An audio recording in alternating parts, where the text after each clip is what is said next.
गोंडवाना समाज के क्रांतिकारी हमारे पवन भाई, देवी भाई, जो मुझे कल से बताए हुए थे कि यह भव्य आयोजन है, उनका साथ दे रहा इस भारत भूमि का एक एक सपूत एवं माताएं बहनें, आप सभी जितने मंच पर मंचासीन हैं और प्रशासन जो हम सभी का सहयोग कर रहा है, आप सभी को अंशुल शाह और काम करते हैं दिल से सादर समझ हुआ।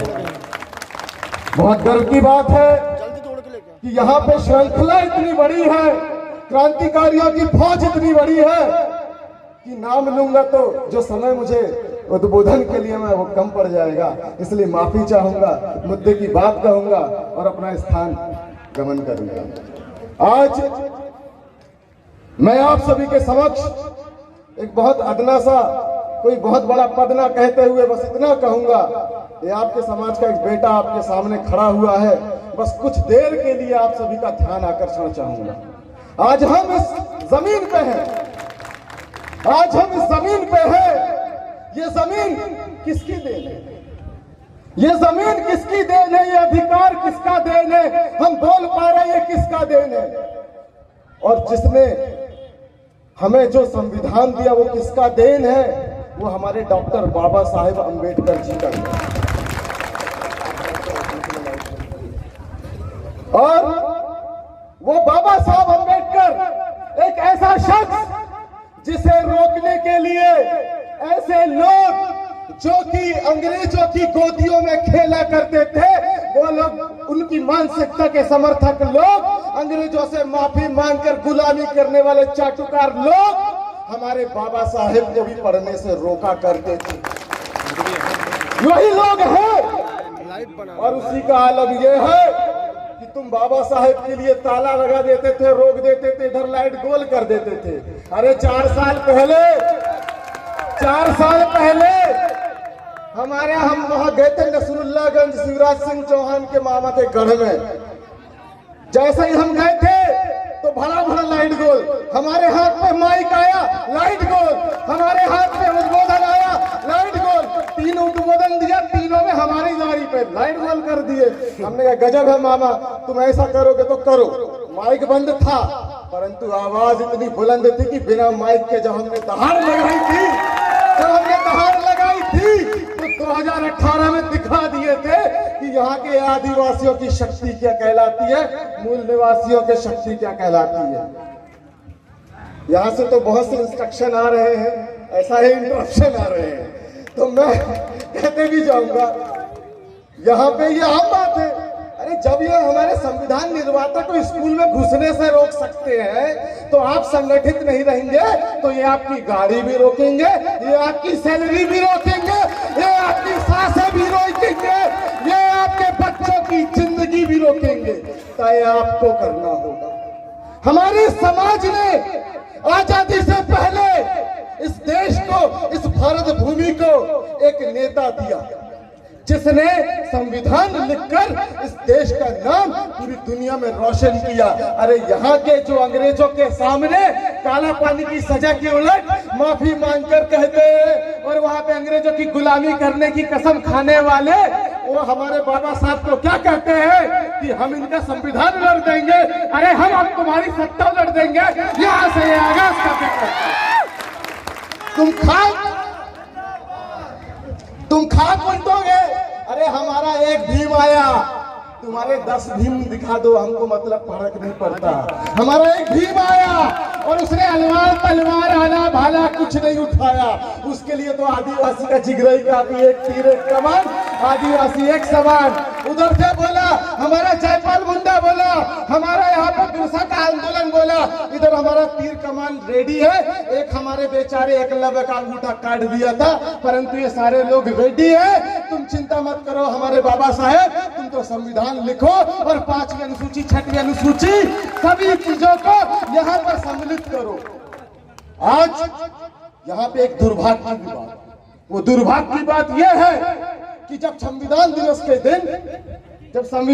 के दिन सिवनी शहर पे हमारे आराध्य सिवनी शहर के राजा दलपत शाह जी की प्रतिमा को तोड़ दिया गया। इन्होंने दिन कौन सा चुना? 26 नवंबर। इन्होंने हमारे होनहार हमारे मिशनरी एक असिस्टेंट कमिश्नर करकरे को मरवा दिया। दिन कौन सा चुना? 26 नवंबर। इन्होंने फालतू का ढांचा गिरा दिया। दिन कौन सा चुना? 6 दिसंबर। ये उन्हीं तारीख को टारगेट कर रहे हैं जो कि इस देश के मूल निवासियों के स्वाभिमान की तारीख। अरे समझ में नहीं आ रहा है क्या? समझिए, असली बात को समझिए। ये असली बात को समझकर चलने के लिए, लड़ने के लिए संघर्ष करने की जरूरत है। अरे आजकल एक से एक योद्धा, मैं उनको योद्धा कहूंगा कि जब लॉकडाउन पड़ा तो इन लोगों ने गरीब बच्चों को पढ़ाने के लिए खान सर बोल दो, सर बोल दो, इन्होंने ऐसी बातें बता दी। हम लोग भी उन्हीं की क्लास के स्टूडेंट रहे हैं, इसलिए हमको पता है कई संविधान की ऐसे अनछुए पहलू हमने उनसे जाने। हमने इस बात को जाना कि आज हमको अलवार तलवार आला भाला तीर कमान से ज्यादा जरूरी कलम और किताब उठाने की है और बाबा साहेब के मिशन को जमीन पर लाने की है। ये हमारे नारों को बदनाम करते हैं। हम जय भीम बोलते हैं तो उसको बदनाम करते हैं। हम लाल सलाम कहते हैं तो उसको ये बदनाम करते हैं। अरे ये तो मूल निवासी लोगों का आंदोलन का बात है भाई। हम यहाँ पे जितने भी लोग हैं, जब हम लोग सरकार के खिलाफ इनके गोद में बैठकर देश को बेचने वालों के खिलाफ बात करते हैं तो ये कहते हैं ये वामपंथी लोग हैं। अरे वामपंथी का मतलब ही होता है कि जो संसद के बाएं पक्ष में बैठा हुआ व्यक्ति, और वो वही व्यक्ति पहली संसद में बैठे थे जो शोषित, पीड़ित, उपेक्षित और मजदूर लोग थे। अरे तो हम सब यहाँ पे जितने बैठे हैं, अगर तुम पूंजीवाद के खिलाफ लड़ने की हैसियत रखते हो, एक बाप और एक बात वाले लोग हो, तो तुम राइटिस्ट नहीं लेफ्टिस्ट हो। ये हकीकत की बात है, ये हकीकत की बात है। यहाँ पे जितने हो तुम सभी लेफ्टिस्ट हो, क्योंकि तुम्हारे अंदर वो जिगरा है कि तुम सरकार के सामने यहाँ पर आके अपनी बात इस मौसम में रख पा रहे हो जब देश का पूरा मीडिया इन्होंने अपने एजेंटों से खरीद लिया। अरे नौकरी नहीं है तुम्हारे पास, कुछ नहीं है भाई तुम्हारे पास। नौकरी क्यों नहीं है? क्योंकि सारी नौकरी प्राइवेटाइज कर दी है। इनको पता लग गया था कि इन मूल निवासियों ने बामसेब बना डाला, इन मूल निवासियों ने मूल निवासी सेना बना डाली, इन मूल निवासियों ने आदिवासियों के ढेर भर के आंदोलन खड़ा कर दिए। ये आंदोलन चलते कैसे हैं? ये आंदोलन चलते थे हमारे समाज के बाबा साहेब के पे बैक टू सोसाइटी मूवमेंट के तहत चलते थे। जिन लोगों ने बाबा साहेब के माध्यम से अधिकार पाया, पगार पाया, उन लोगों ने इन समाज के आज मेरे जैसे युवाओं को सिंचित करके यहाँ पे खड़ा किया है मेरे भाई। ये गर्व की बात है। एक भी जन नहीं दिख रहे लाइट में। और ये लोग क्या कर रहे हैं? इन्होंने देखे कि ये समाज जिस व्यक्ति की वजह से आगे बढ़ रहा है वो इस समाज के अधिकारी कर्मचारी लोग हैं। इनका ट्रांसफर इतना दूर दूर कर दो कि ये शोषण और उपेक्षा के शिकार हो जाए और इनकी आने वाली पीढ़ी कभी क्रांतिकारी ना बन पाए। और अगर आप दिल पे हाथ रखें तो ये हकीकत की बात आप सभी के परिवार के साथ बीत रही होगी। अगर किसी ने समाज की बात आगे किया, किसी ने बाबा साहेब की बात आगे रखी, तो ये वहां पर उसको बदनाम करने का काम करते हैं मेरे भाई। आज ये मेरा भाई यहाँ खड़ा है, देवी जी, बस 2 मिनट। ये मेरा भाई यहाँ खड़ा है, देवी तेज तर्राट है। जब बोलता है तो शिवराज सिंह चौहान से लेके मोदी का भी शासन डोलता है, हकीकत है। और उसके साथ इसकी बातों को दम देने के लिए, इसकी आवाज को दम देने के लिए कि हवा का झोंका आता है जिसको पवन कहते हैं, वो पवन शाह सरेआम भी यहाँ पर है। अरे उसको 2 बार धमकी मिली कि गोली मार देंगे। अरे छाती छोड़ी करके हम बुलेट प्रूफ लगा के आ जाएंगे। मारो तो देखते हैं, मारो तो देखते हैं। अगर तुम स्नाइपर लगाओगे तो मतलब तुम्हारे यहाँ चूड़ी पहन के प्रशासन बैठा है क्या?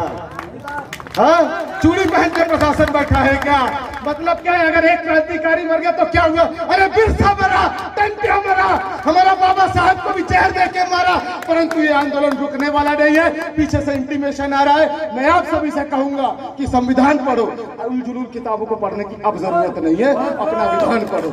यहाँ से कंठस्थ करके जाओ, अपनी बात मान के जाओ, संविधान पढ़ो। उल-जुलूल किताबें पढ़ने वालों को रोकने का काम भी अब तुमको करना होगा, क्योंकि इन्होंने तो तुम्हारी रोटी रोक दी, इन्होंने तुम्हारी बेटी रोक दी, इन्होंने तुम्हारी शासन संस्था की सिस्टम्स रोक दी, इन्होंने तुम्हारे अखबारों में न्यूज रोक दी। अब तुम इनका सिस्टम ही रोक दो और तुमको बस इतना करना है कि अपने सारे भाइयों को पकड़ो और उनको कहो कि सबसे पहले संविधान, क्योंकि उसी ने हमको बोलना सिखाया, सबसे पहले संविधान और बाबा साहब का विधान। और इसी के साथ मैं यहाँ पे आप लोगों को धन्यवाद प्रेषित करना चाहूंगा। और मैं यहाँ पे हमारी मोनिका दीदी खड़ी है, यहाँ बैठी है, उनको भी थैंक यू कहता हूँ कि वो बड़ा दूर दूर का दौरा करके ऐसी महिला नेत्री, ये तुम समस्त यहाँ पे जितनी भी लड़कियां जो अजीब आजकल है ना अपने समाज में, क्या कहते हैं उनको, नकली स्टारडम लेके घूम रहे हैं, उनको भी कहना चाहता हूँ, ये नेत्री है तुम्हारे लिए। ये वो नेत्री है जिसकी जीवन शैली अलग थी, परंतु जब बात समाज पे आई, जब पिताजी की मौत हो गई तो उसने जिम्मेदारी उठाई और आज वो डंके की चोट पे इस समाज के आंदोलन को आगे लेके चल रही है। ऐसा शख्स दादा मनमोहन शाह भट्टी, जो हमारे भी गुरु हुआ करते थे, जिन्होंने हमें निरंतर जबलपुर में जीना सिखाया। आज जितने गोंडवाना स्टूडेंट यूनियन की बात करते हैं ना, उसका असली बाप तुम्हारे सामने खड़ा हुआ है, और उसको तुम्हारे सामने लाने के लिए अगर कोई था तो हमारा पवन भाई वहां पर था, हमारी मोनिका दीदी जी के पिताजी मनमोहन शाह भट्टी जी वहां पर, उन सभी ने, हमारा देवी भाई लोग थे, इन सभी ने उस चीज को आगे खड़ा किया। मैं आखिरी बातों को वाइंड अप करूंगा। हमारे कई प्रकार के मकान होते हैं और उन्हीं मकानों की श्रृंखला में हमारा एक मोहल्ला होता है और विचारधारा मोहल्ले में बसती है। चाहे वो मकान ओबीसी का हो, एसटी का हो या माइनॉरिटी का हो, चाहे आदिवासी का हो, किसी का हो, किसी भी जाति का हो, परंतु उस मोहल्ले में अगर वो मकान है तो वहां पे संविधान चलना चाहिए, ना कि कोई उल-जुलूल विधान चलना चाहिए। इसी के साथ अंशुल शाह मरकाम का आपको सादर सेवा जोहार, और इसी के साथ आगे बढ़िए और समाज को आगे बढ़ाइए। और इसी के साथ मैं आप सभी को धन्यवाद प्रेषित करता हूँ कि आप जोरदार ताली हो जाए अब्दुल के लिए, जोरदार ताली। जिंदाबाद। एक नारा आप सभी से चाहूंगा, जय जोहार का नारा है, भारत देश हमारा है, संविधान का नारा है, भारत देश हमारा है,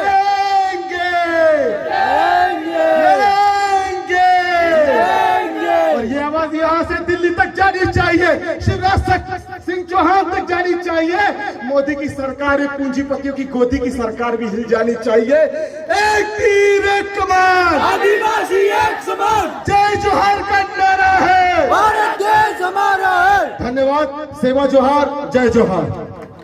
बहुत खूब भाई। और इसी के